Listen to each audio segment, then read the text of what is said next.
qarzdorlarga, kredit olganlarga, o'zaro oldi berdilarini joyida hal qila olmayotganlarga, ishida qanaqangidir hayotida moliyaviy qanaqangidir tanqisliklarga duchor bo'lgan mu'minalarga eslatma. Payg'ambar sollallohu alayhi va sallam aytibdilar: Allohumma inni a'udhu bika minal hammi wal hazan va a'udhu bika minal ajzi wal kasal va a'udhu bika minal jubni wal bukhl va a'udhu bika min ghalabati ad-dayn va qahri rijal. Buning ma'nosi: Allohim, sendan g'amdan va xafachilikdan panoh so'rayman. Sendan ojizlikdan, dangasalikdan sendan panoh so'rayman.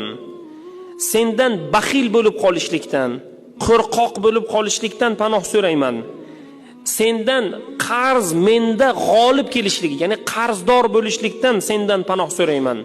Va odamlarning qahriga qolishlik, ya'ni odamlar meni yomon ko'rib qolishligidan sendan panoh so'rayman degan duo, albatta duo katta kuch, katta manfaat, Alloh taoloning inshaalloh fazli. Bu duoni kim shomdan keyin 10 marotaba yoki bomdod namozidan oldin yoki keyin 10 marotaba yoki 100 marotaba o'qisa, albatta tez muddatda qarzdan xalos bo'ladi. Alloh taoloning o'zi